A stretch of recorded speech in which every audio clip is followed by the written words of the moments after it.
আমাদের বলতো যে যারা ক্ষমতা আসবে তারা ইসলামী দল, যারা ক্ষমতা আসবে তারা জান্নাতে যাবে। যেহেতু আমরা ক্ষমতা এসেছি, আমরা তো জান্নাতে যাব, তারা এখন জান্নামে যাবে। আমরা একটা স্বস্তির নিঃশ্বাস দেখছি সব জায়গায়। সবার মনে একটা মানে আনন্দ এমনভাবে বিরাজ করছে যে প্রত্যেকেই ভোট দিতে পেরেছে। যারা যেতে পারেনি ভোট কেন্দ্রে তারা আফসোস করছে।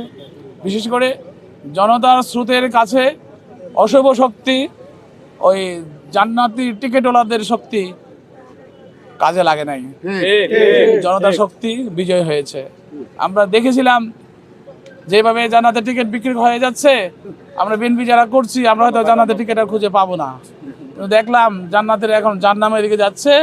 আমরাই এখন আল্লাহর রহমতে আমাদের কৃতকর্মের ফল হিসাবে অবশ্যই ইনশাল্লাহ আমরা জান্নাতে যাব ইনশাল্লাহ। কাজী আল্লাহ আমাদের বিজয় করেছেন।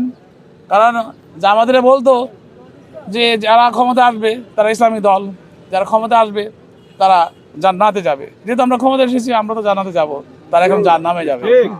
তো যাই হোক, আসলে এগুলো কথা নয়, এগুলো অবশ্যই মুনাফিকি কথা। এগুলো আমরা কখনো সমর্থন করি না। কথা প্রসঙ্গে কথা বলতে হয়। প্রকৃতপক্ষে মানুষের মনে যে ভয় দ্বিধাদ্বন্দ্ব ছিল এই জান্নাতীদেরকে নিয়ে, সেটা কেটে গেছে।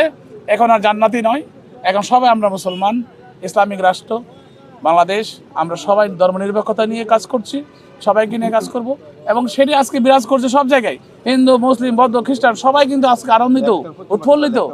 সবার মনের মধ্যে একটা আনন্দ যে গণতান্ত্রিকভাবে বিএনপি ক্ষমতা এসেছে। আমরা দেখি বিএনপি কি করে, কিভাবে দেশটা পরিচালনা করে।